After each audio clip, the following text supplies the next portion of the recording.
Good morning everyone. आइए air force से 10 को एक्सप्लेन करते हैं। आज का जो पैसेज है वह वायलेंस के ऊपर है, यानी हिंसा पर यह पैसेज है। फर्स्ट लाइन में कहा जा रहा है, violence has a great part in the world's history. विश्व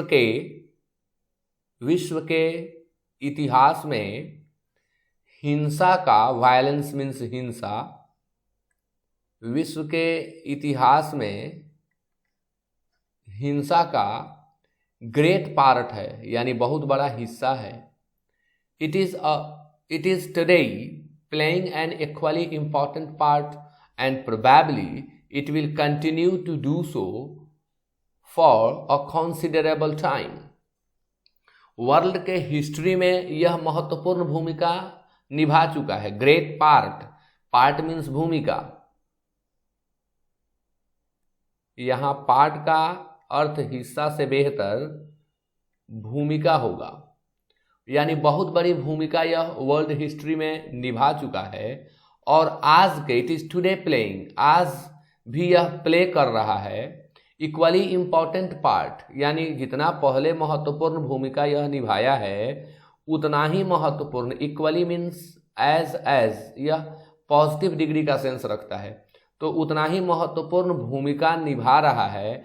and probably it will continue to do so, और संभवतः, यह प्रोबेबली अपने आप में एडवर्ब है जिसका अर्थ होता है संभवतः।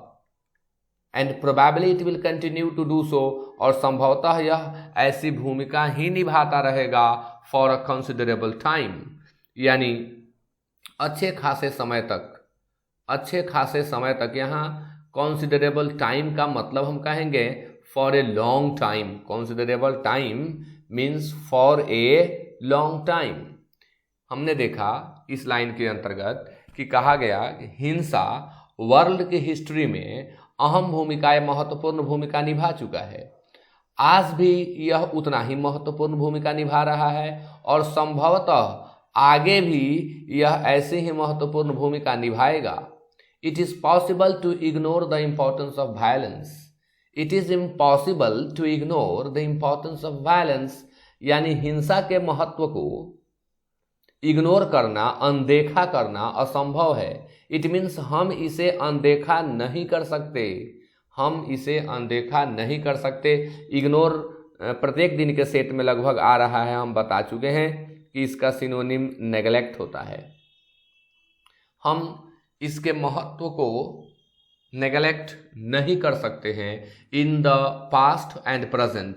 बात हम पास्ट की करें या बात हम प्रेजेंट की करें, पास्ट में भी यह महत्वपूर्ण भूमिका निभाया है, प्रेजेंट में भी यह महत्वपूर्ण भूमिका निभा रहा है, और फ्यूचर में भी संभवतः यह निभाएगा। To do so is to ignore life. अगर हम ऐसा करते हैं, ऐसा करना मतलब लाइफ से ही इग्नोर करना हो जाएगा। यानी यह असंभव है कि हम वायलेंस के इम्पोर्टेंस को इग्नोर करें। यदि हम वायलेंस के महत्व को इग्नोर करने लगेंगे, यानी लाइफ ही इग्नोर हो जाएगा। हालांकि, यद्यपि, फिर भी वायलेंस इज अनडाउटेडली, निसंदेह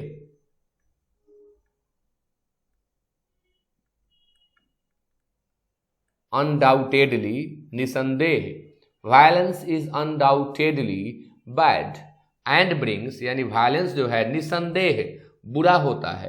एंड ब्रिंग्स, अब इस ब्रिंग्स का सब्जेक्ट भी वायलेंस ही है, तो हम कहेंगे and violence brings an unending trial of evil consequences with it. जब कभी हिंसा होती है तो यह अपने साथ लाती है unending trial of evil consequences के, यानी जब कभी हिंसा होती है तो अपने साथ साथ बुरे परिणामों के एक ऐसे दौर को लाती है जो अनएंडिंग होता है, यानी जिसकी समाप्ति नहीं होती है। अब कॉन्सिक्वेंसेस को बोल्ड करने का मतलब है, एनडीए में खास करके, सीडीएस में और बैंकिंग के एग्जामिनेशन में ऐसे क्वेश्चन दिए जाते हैं। मैंने जानबूझ करके ऐसा दिया है कि अगर अगली बार ऐसा करता भी है तो मेरे विद्यार्थी इससे अवगत रहें। कॉन्सिक्वेंसेस का हिंदी मीनिंग होता है परिणाम। कॉन्सिक्वेंसेस मीन्स होता है परिणाम, इसका सबसे क्लोज साइनो होता है रिजल्ट, रिजल्ट। और इसका अगर एंटोनिम आ जाए तो इसका एंटोनिम होता है कॉज, कारण। एंड अब पैसेज में आगे, and worse even than violence are the motives of hatred, cruelty, revenge and punishment.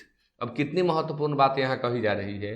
And worse even than violence, यानी हिंसा से भी अधिक वर्ष, अधिक बुरी चीज क्या है, तो मोटिव रखना, उद्देश्य रखना घृणा का, हैट्रेड का। हैट्रेड मीन्स होता है घृणा, हैट्रेड मीन्स होता है घृणा। मैं लिख देता हूं,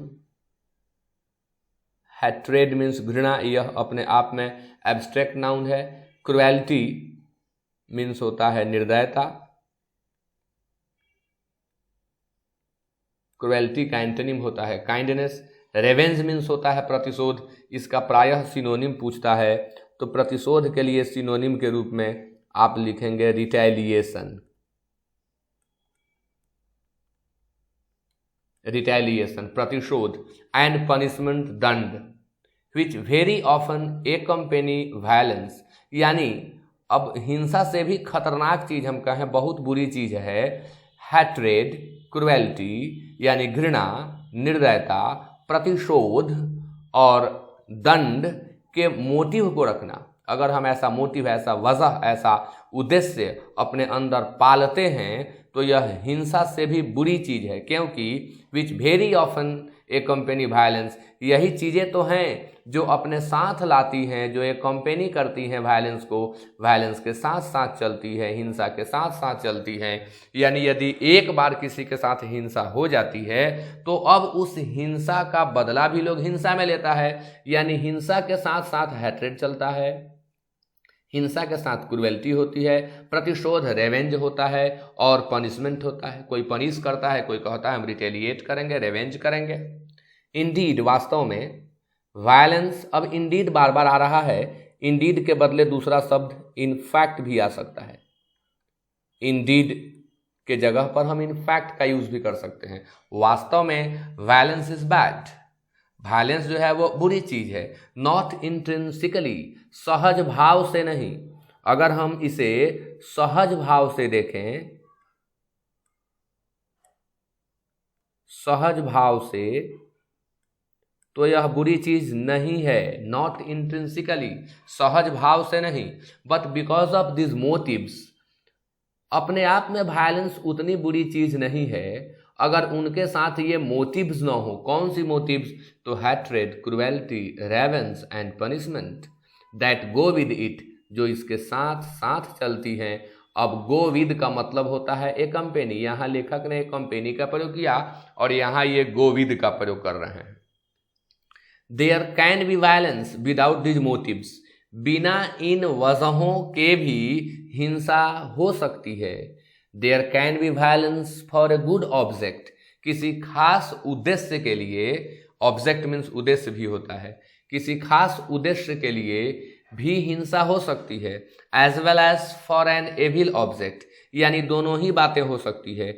हमारा ऑब्जेक्ट गुड भी हो सकता है, किसी अच्छे कारण के लिए भी हम हिंसा कर सकते हैं, और एज वेल एज, साथ ही साथ हमारा उद्देश्य, हमारा ऑब्जेक्ट जो है, यानी हमारा जो एम है, हमारा जो एंड है, END, एंड, एंड मतलब ही उद्देश्य होता है, ऑब्जेक्टिव मतलब ही उद्देश्य होता है। ऑब्जेक्ट, ऑब्जेक्टिव दोनों का प्रयोग हम उद्देश्य के लिए करते हैं। पर्पस मतलब ही उद्देश्य होता है, एंड मतलब उद्देश्य आपको बता दिए हम। तो हिंसा दोनों ही कारणों से होती है, गुड कारण भी हो सकता है इसका, और इसका बैड कारण भी हो सकता है। Next, but it is extremely difficult to separate violence from this motives, लेकिन यह बहुत ही कठिन होता है। इट इज एक्सट्रीमली डिफिकल्ट, यह अत्यंत कठिन होता है। एक्सट्रीमली, एक्सट्रीम एडजेक्टिव का एडवर्ब है। यह अत्यंत कठिन होता है कि वायलेंस को हम अलग कर सकें फ्रॉम। अब याद करेंगे, सेपरेट के बाद फिक्स्ड प्रेपोजिशन फ्रॉम लगता है। सेपरेट मीन्स अलग करना, जहां भी अलग करने का, जुदा करने का सेंस हो वहां फ्रॉम लगाते हैं, from this motives. And therefore it is desirable. अब डिजायरेबल मीन्स होता है वांछनीय। To avoid violence as far as possible, इसलिए बेहतर होता है, बेटर। अब यहाँ डिजायरेबल का तो वांछनीय है, लेकिन सिंपल करने के लिए हम कहेंगे better. It is better, it is desirable means वांछनीय, यानी वांछित, वांछनीय। टू अवॉइड वायलेंस, इसलिए बेहतर है कि हम हिंसा से बचें, हिंसा को अवॉइड करें। अवॉइड मीन्स होता है बचना। अब अवॉइड का साइनो लिखना हो तो हम एस्केप का प्रयोग करेंगे।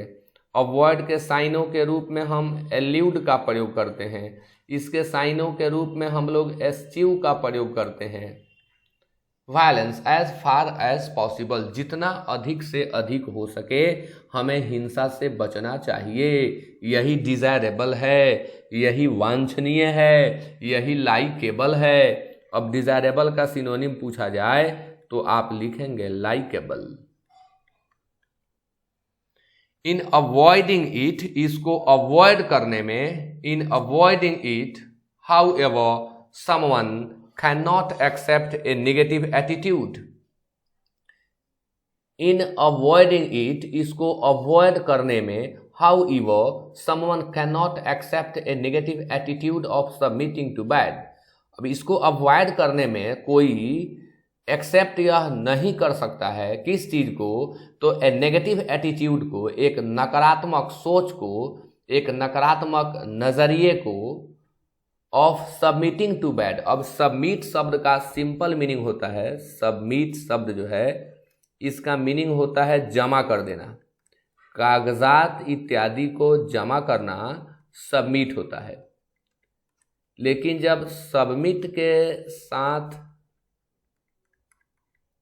टू लग जाता है तो सबमिट टू मतलब हो जाता है के आगे झुक जाना। सबमिट टू के आगे झुक जाना। अब इसी सबमिट का जब हम नाउन बनाते हैं तो यह सबमिशन हो जाता है। सबमिशन मीन्स झुकने का काम या समर्पण। सबमिशन मीन्स झुक जाने का काम या समर्पण। तो ये चूंकि कठिन है अवॉइड करना इसको। However, someone cannot accept a negative attitude of submitting to bad and far greater evils। अब बुराई के सामने फार के बाद हमेशा कंपैरेटिव डिग्री आता है।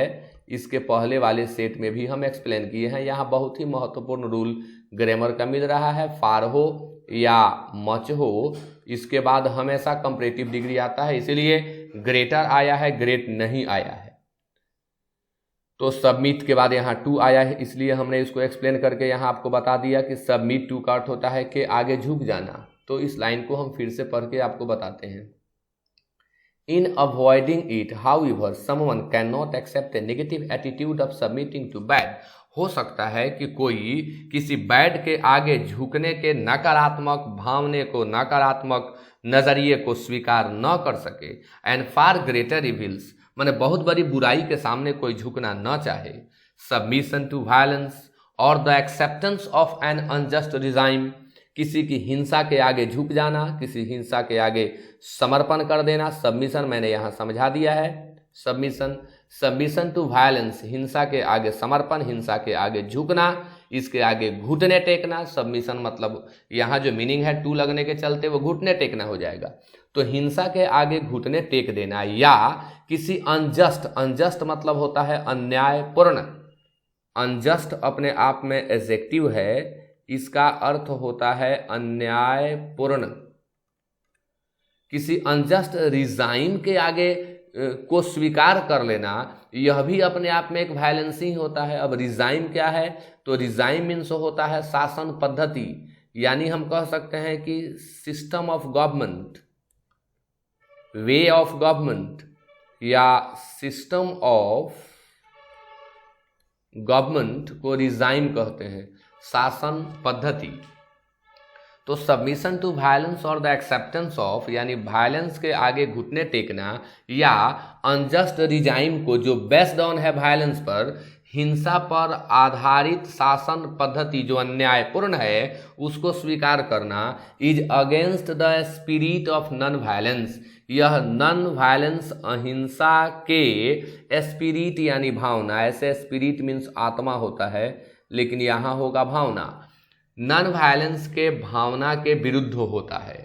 द नॉन वायलेंट मेथड, अब आप सीखिए, यहाँ नॉन वायलेंस है जो कि अपने आप में नाउन है। अब यहाँ पर आ गया नॉन वायलेंट, यह अपने आप में एडजेक्टिव है, नॉन वायलेंस का एडजेक्टिव नॉन वायलेंट, तो वायलेंस का एडजेक्टिव हो जाएगा violent.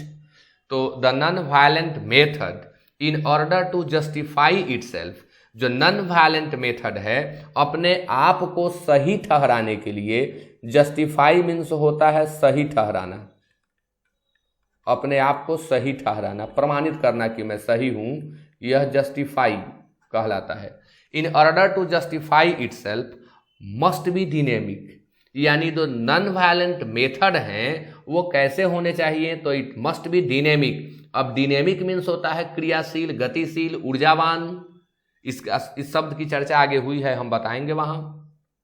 And capable of changing such a regime of social disorder, और नॉन वायलेंट तरीका जो है, मेथड जो है वो कैसा होना चाहिए, तो ये अपने आप को चूंकि सही ठहराना है इसको, क्योंकि सही तो यह है ही, तो मस्ट बी डिनेमिक, यानी जो हमारा मेथड नॉन वायलेंट का हो वो एक्टिव होना चाहिए, एनर्जेटिक होना चाहिए, और इसमें योग्यता होनी चाहिए, कैपेबिलिटी होनी चाहिए, एबिलिटी होनी चाहिए।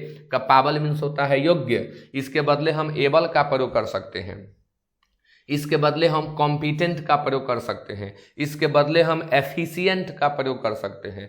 And capable of changing such A regime of social disorder, यानी नॉन वायलेंट मेथड में वो एनर्जी होनी चाहिए कि जो सोशल डिसऑर्डर, सामाजिक अव्यवस्था, ऑर्डर मीन्स होता है व्यवस्था और उसका एंटोनिम है डिसऑर्डर, तो अव्यवस्था, सामाजिक अव्यवस्था की जो शासन पद्धति है, ऐसी शासन पद्धति उसको बदल दे, यह क्षमता होनी चाहिए नॉन वायलेंट मेथड के अंतर्गत। तो ये पैसेज वायलेंस के ऊपर था। अब हम लोग एक एक करके प्रश्नों को करते हैं। फर्स्ट में है according to the author non violence means, तो आपने नॉन वायलेंस का पूरा डेफिनेशन देखा है, नॉन वायलेंस का मतलब बताया गया है, violence without the evil motives. भाई वायलेंस इज वायलेंस, चाहे मोटिव जैसा हो, इविल मोटिव हो तब भी और आपका गुड मोटिव हो। इस पैसेज में ऊपर जो पैसेज हम लोग चर्चा किए उसमें कहा गया है कि कभी हिंसा गुड कॉज के लिए भी होती है और बैड कॉज के लिए तो होती ही है, लेकिन दोनों को ही बैड कहा गया है, इसलिए आंसर ए नहीं होगा। Giving in to the tyranny of the powerful, अब गिव इन मतलब होता है हार मान लेना, गिव इन एक फ्रेजल वर्ब है, इसका अर्थ होता है हार मान लेना, वही है सबमिट टू। गिव इन मतलब सबमिट टू, हार मान लेना, हथियार डाल देना। Giving in to the tyranny, बहुत अच्छा वर्ड मिला, टायरनी। टायरनी मतलब होता है निरंकुश शासन, तो इसके लिए हम प्रयोग करेंगे डेस्पोटिज्म।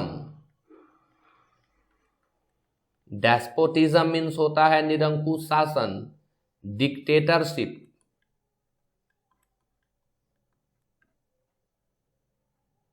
डिक्टेटरशिप, इसके लिए हम प्रयोग करेंगे ऑटोक्रेसी। ऑटोक्रेसी। अब टायरनी का प्रयोग अत्याचार के अर्थ में भी होता है, और उस स्थिति में इसका सिनोनिम जब अत्याचार के अर्थ में आता है तब इसका सिनोनिम हो जाता है एट्रॉसिटी। तो बी भी आंसर गलत है, बी भी आंसर सही नहीं है। सी में कहा जा रहा है कि accepting violence as a part of life, violence को जीवन का हिस्सा मान लेना, ये नॉन वायलेंस का मतलब होता है, बिल्कुल नहीं। स्पिरिट वायलेंस का मतलब इस पैसेज में यही कहा जा रहा है कि नॉन वायलेंस का मतलब ऐसा है कि यह ऐसा होना चाहिए कि अगर सोशल डिसऑर्डर है तो उसमें यह बदलाव ला सके। पैसेज में यह बात कही गई, लेकिन ऑप्शन नंबर ए में नहीं है, बी में नहीं है, सी में नहीं है, इसलिए आंसर होगा none of the above. Answer होगा none of the above. Number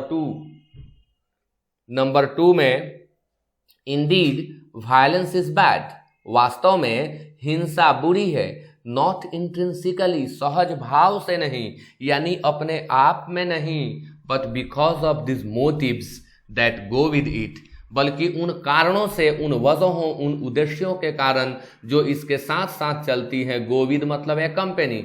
this suggests that, यह क्या सजेस्ट करता है कि violence is basically good. No, passage में कहा गया है कि वायलेंस कभी भी गुड नहीं होता है। Violence is bad only when it is associated with certain motives.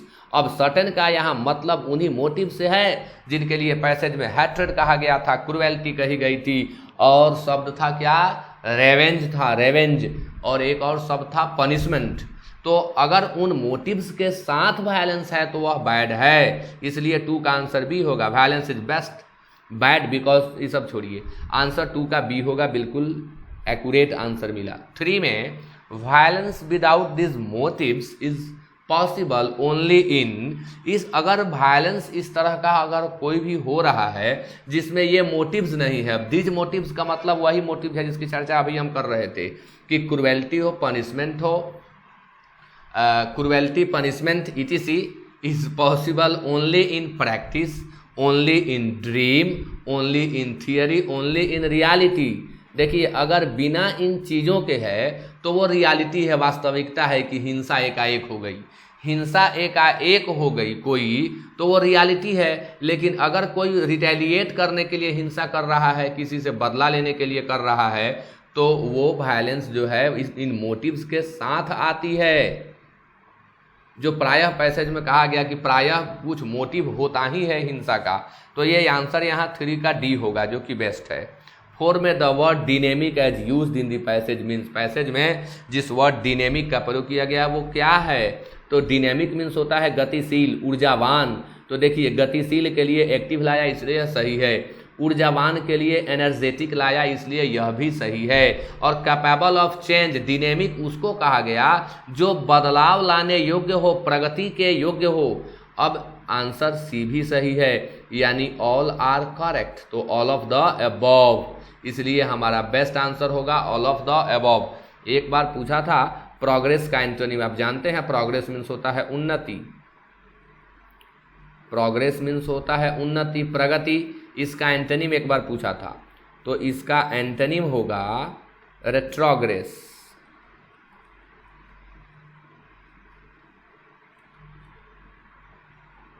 अब इसका सिनोनिम लिखना हो तो एडवांसमेंट, सिनोनिम लिखना हो तो advancement. Next question number 5, which of the following statement is incorrect, कौन सा स्टेटमेंट इनकरेक्ट है।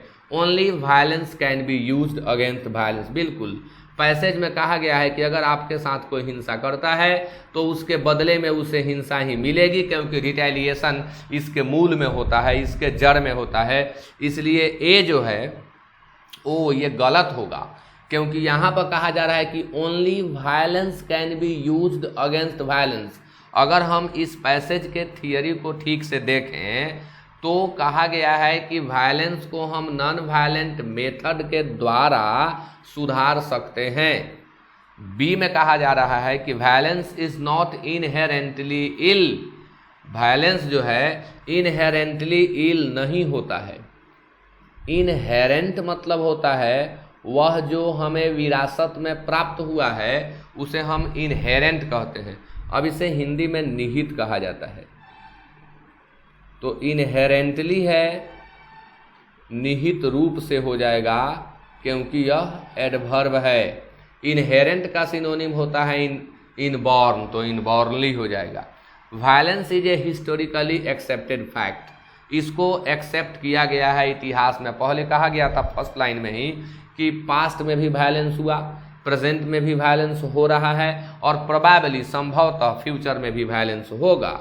Violence can not be ignored, इसमें यह बात भी पैसेज में कही गई है कि हम वायलेंस को इग्नोर नहीं कर सकते हैं। और आपको याद होगा शुरू में कहा गया था कि वायलेंस को इग्नोर करना मतलब जीवन को ही इग्नोर कर देना, तो ये बात भी पैसेज के मुताबिक सही है, ये बात भी सही है। ये बात भी सही है। और ये कहा जा रहा है कि which of the following is incorrect. Incorrect, कौन इनकॉरेक्ट है? तो only violence can be used against violence. नहीं, पैसेज में समझाया गया है कि वायलेंस को हम नॉन वायलेंट मेथड के द्वारा दूर कर सकते हैं, इसलिए ये इनकॉरेक्ट हो रहा है। आंसर हमारा होगा ए। बड़ा कठिन था, कंफ्यूजिंग था। Number 6, the word consequences as used in the passage means। Passage में जिस वर्ड consequences, तो मैंने वहां बताया था आपको कि रिजल्ट होता है, ये चूंकि प्लुरल है इसलिए यह भी प्लुरल होगा। विक्ट्रीज मतलब विजय, विक्ट्री का प्लुरल है विक्ट्रीज। डिफीट मीन्स होता है पराजय, तो सर आप जानते हैं। अब डिफीट का एंटोनिम हो जाएगा विक्ट्री, विक्ट्री का एंटोनिम हो जाएगा डिफीट। इफेक्ट्स मीन्स होता है प्रभाव, प्रभाव।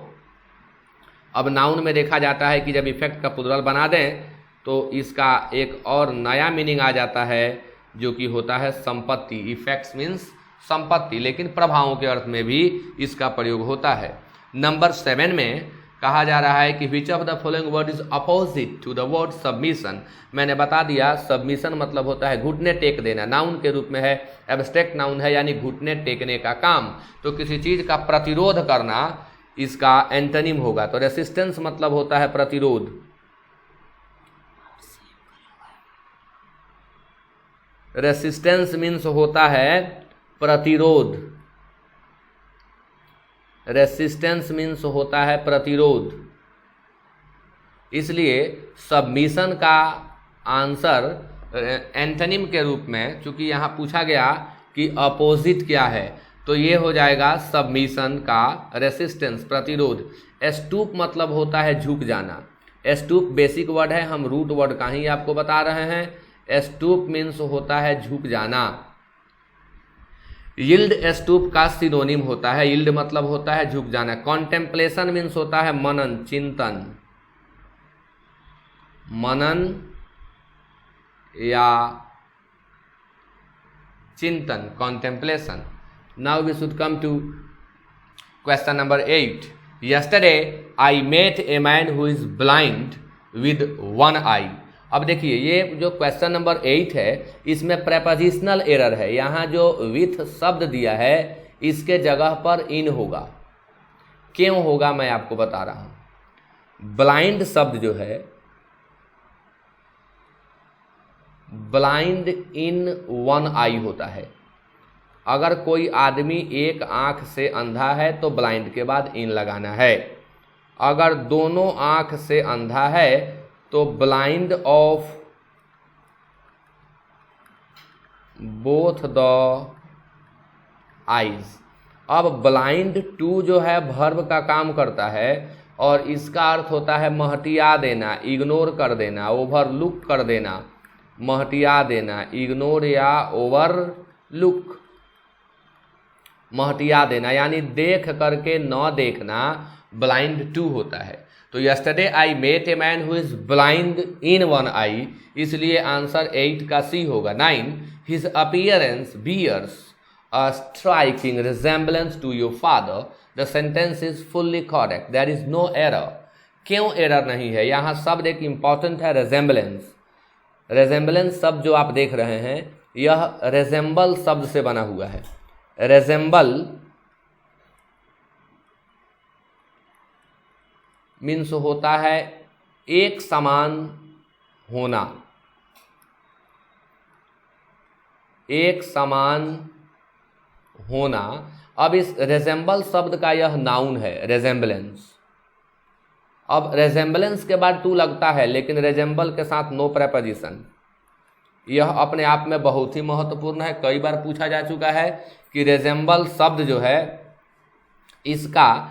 इसके साथ preposition she resembles with her mother, बिल्कुल गलत है। सी रिजेम्बल्स टू हर मदर, बिल्कुल गलत है। रिजेम्बल के साथ किसी भी प्रेपोजिशन का प्रयोग नहीं करते हैं, जबकि इसी से बना हुआ नाउन है रिजेम्बलेंस, समरूपता, एक रूपता, तो इसके साथ टू का प्रयोग होता है। इसलिए इस वाक्य में कोई एरर नहीं है। बियर माना धारण करना।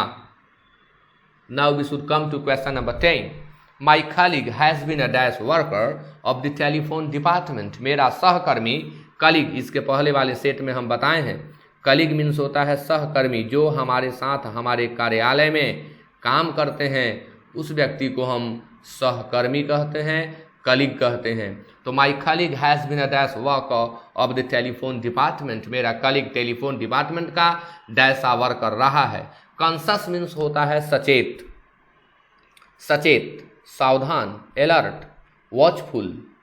इसके लिए हम अलर्ट या वॉचफुल का प्रयोग करेंगे, सचेत या सावधान। कॉन्जनेबल, अब अंग्रेजी का एक शब्द है कॉन्जियंस, शब्द है कॉन्जियंस। यह कॉन्जियंस अपने आप में नाउन है, अंतरात्मा। कॉन्जियंस मीन्स होता है अंतर आत्मा। उर्दू में लोग इसे ज़मीर भी कहते हैं,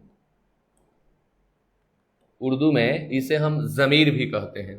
तो जो हमारी अंतरात्मा जिसे एक्सेप्ट करे वह चीज़ कॉन्जनेबल होता है, यानी इस कॉन्जियंस का यह एडजेक्टिव हो गया। हमारी आत्मा जिन चीज़ों को एक्सेप्ट कर ले उन चीज़ों को हम कॉन्जनेबल कहते हैं, अंतर आत्मा के द्वारा स्वीकार्य इसका हिंदी होगा। हमारे ज़मीर के द्वारा जिसे स्वीकार लिया जाए वह कॉन्जनेबल होता है, यह एडजेक्टिव है अपने आप में। कॉन्शियंसस मीन्स होता है ड्यूटीफुल, वह जो अपने कर्तव्य के प्रति काफ़ी सजग है उस व्यक्ति को हम ड्यूटीफुल कहते हैं। कॉन्शियंसस होता है, इसे हम कर्मठ भी हिंदी में कह सकते हैं, कर्तव्यनिष्ठ भी कह सकते हैं। अगर हम इसे कर्मठ कह सकते हैं तो इसके सिनोनिम के रूप में हम डिलिजेंट का प्रयोग कर सकते हैं, इसके सिनोनिम के रूप में हम एसिड्यूअस का प्रयोग कर सकते हैं, लेबोरियस का प्रयोग कर सकते हैं, पेनस्टेकिंग का प्रयोग कर सकते हैं। अब वर्ड है डी में कॉन्सेंसस। कॉन्सेंसस मीन्स होता है आम सहमति, सबकी सहमति को हम कॉन्सेंसस कहते हैं। यूनैनिमिटी, इसका सिनोनिम होता है यूनैनिमिटी। तो अब हमें क्या देना है, हम अपने कलीग को किस तरह का वर्कर बताएंगे। इसमें से यहाँ शब्द है वर्कर, इसके लिए सूटेबल एडजेक्टिव क्या होगा। कॉमन सी बात है कि भाई वर्कर है तो वो मेहनती होगा, कर्तव्यनिष्ठ होगा। ड्यूटीफुल है, ड्यूटीफुल यहाँ आई होगा, ड्यूटीफुल है जब जुड़ता है तो आई हो जाता है। एसिड्यूअस होगा, डिलिजेंट होगा, पेनस्टेकिंग होगा, लेबोरियस होगा, इसलिए 10 का आंसर बी होगा। 11 the statue was so dash that people stared at it in horror, लोग भय में, इन हॉरर डर करके या भय में लोग उस स्टैचू, उस प्रतिमा, उस मूर्ति, उस प्रतिमा की ओर लोग भय के मारे देखते हैं। तो वो कैसा है कि लोग भयभीत होकर के एकटक देखते हैं। स्टेयर एट मतलब होता है घूर घूर कर देखना, किसी चीज को मूर मूर कर देखना स्टेयर एट कहलाता है। घूर घूर कर किसी चीज को देखना स्टेयर एट कहलाता है। तो the statue was so dash that people stared at it in horror. Grotesque मतलब होता है अननेचुरल, ग्रोटेस्क्यू मतलब असामान्य, विकृत, विकृत, असामान्य, अननेचुरल, विकृत। नेक्स्ट वर्ड है एक्सक्विजिट, बी में। तो एक्सक्विजिट मतलब होता है बहुत ही बढ़िया, सुंदर। तो एक्सीलेंट कह सकते हैं हम इसके लिए एलिगेंट का प्रयोग कर सकते हैं। हम एक्सीलेंट कहें, हम इसको बेस्ट भी कह सकते हैं। हम इसके लिए एक्सीलेंट हो गया, बेस्ट हो गया, और क्या दे सकते हैं इसके लिए, बहुत ही सुंदर, एक्सीलेंट, बेस्ट, एलिगेंट। अभी तो हम बोले थे, दिमाग से उतर रहा था। इसके लिए हम एलिगेंट का प्रयोग कर सकते हैं। अब वर्ड है ब्यूटीफिक और कम्बरसम। तो ब्यूटीफिक जो वर्ड है, अब इसको हम यहाँ बता रहे हैं। ब्यूटीफिक मतलब होता है सुखी, वह जो सुखी है, यानी वह जो प्लीज्ड है, वह जो हैप्पी है, वह जो ब्लेस्ड है, जिस उसे जो चाहिए उसके पास वो चीज है। ब्लेस्ड, ब्लेस्ड है यानी आशीर्वादित है, फला फूला हुआ है, वह ब्यूटीफिक होता है, सुखी। डी में शब्द है कम्बरसम। कम्बरसम मतलब वह चीज इतनी भारी भरकम चीज जिसे कहीं ले जाना ले आना कठिन हो। कम्बरसम मीन्स होता है भारी भरकम, यानी इनकन्वेनियंट।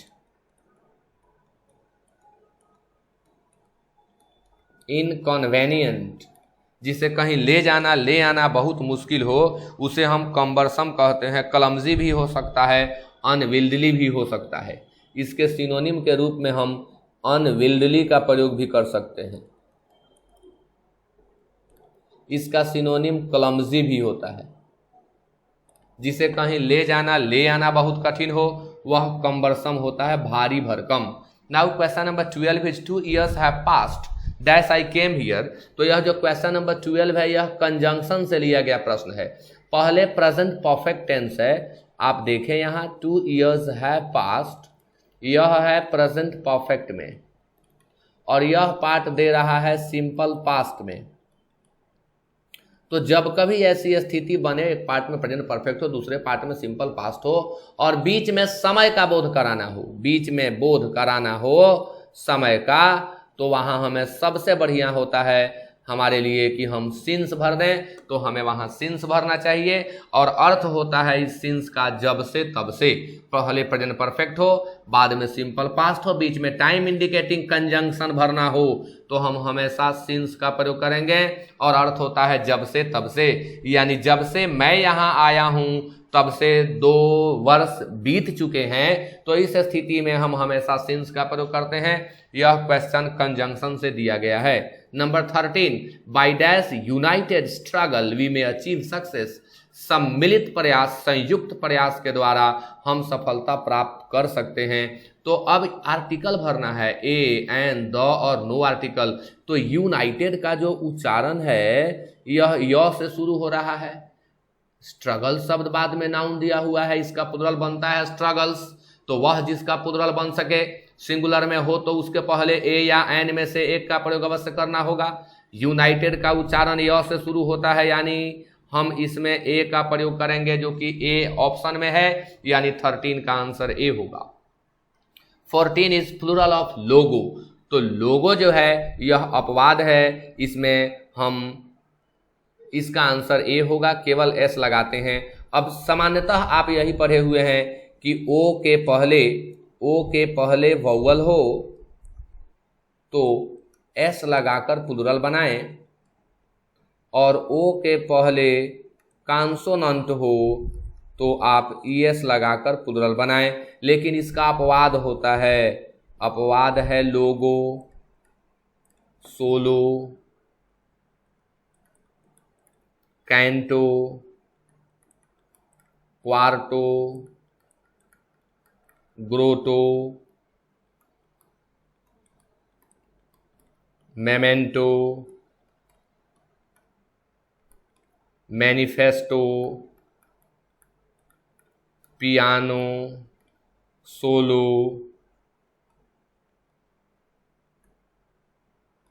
Commando, zero, kilo, dynamo, ETC और भी एक आध है। तो ये सभी अपवाद हैं और आप जानते हैं कि अपवाद को हमेशा हमें याद करना पड़ता है। अगर हम याद न किए हों तो ये हमें बहुत परेशान करते हैं, तो इन्हें आप याद कर जाएंगे। इन सबका प्लुरल एस लगा करके बनाया जाएगा। हालांकि कुछ लेखक बताते हैं कि मेमेंटो, मैनिफेस्टो और ग्रोटो का प्लुरल ईएस जोड़ करके भी बनाएंगे। तो ये विवादास्पद है तीनों, इनसे कभी परीक्षा में प्रश्न आज तक नहीं दिया गया। Now we should come to question number 15। Nobody can do it. इसमें कहा जा रहा है कि जैसा कहा गया है वैसा आप इसे बनाएं। तो क्वेश्चन टैग करना है, तो जितने वन या बॉडी वाले शब्द हैं उनके बदले हम दे का प्रयोग करते हैं। ये रूल है कि जितने वन या बॉडी वाले शब्द हैं उनके बदले हमें दे का प्रयोग करना है। इसलिए ए नहीं होगा, इसलिए बी नहीं होगा, आंसर होगा या तो सी नहीं तो डी। लेकिन नोबडी अपने आप में नेगेटिव है तो हमारा आंसर अफर्मेटिव होगा, इसलिए 15 का आंसर होगा D. Now question number 16 is she is more popular than any other leader of Chhapra into superlative degree. तो इसको हम सुपरलेटिव में बदलेंगे तो she is the most popular leader of Chhapra होगा। She is the most popular leader of Chhapra, she is the most popular leader of Chhapra, answer होगा B. Now we should come to question number 17. He is too laborious not to do any work. He is too laborious में टू अपने आप negative होता है, लेकिन फिर not लगा दिया गया, तो जब डबल नेगेटिव एक साथ आते हैं तो यह बनाते समय अफर्मेटिव हो जाता है, यानी इसका आंसर होगा he is so laborious that he can do any work. तो he is so laborious that he can not do, A नहीं होगा, ही इज सो लेबोरियस नहीं होगा, he is so laborious that he can do any work. यह ध्यान रहे कि जब टू भी लगा हो और नॉट भी लगा हो तो बनाते समय आंसर हमारा अफर्मेटिव होगा, इसलिए कैन होगा, कैन नॉट कभी नहीं. यह टाइप कम लोगों को आता है, याद कर लेंगे यहां से आप. 18 नंबर, no one can challenge God into passive. तो God can not be challenge, no one के बदले नॉट, तो God can not be challenge, God can not be challenge कहाँ है, आंसर डी होगा. 18 का answer D. Now we should come to question number 19. 19 का heading छूट गया है, इसमें हमें करेक्ट को ढूंढना है. 19 में हमें करेक्ट को ढूंढना था, तो कॉम्पिटेंट शब्द जो है ये यहां पर गलत लिखा हुआ है. कॉम्पिटेंट होगा ए में, कमिटमेंट शब्द यहां पर गलत लिखा हुआ है.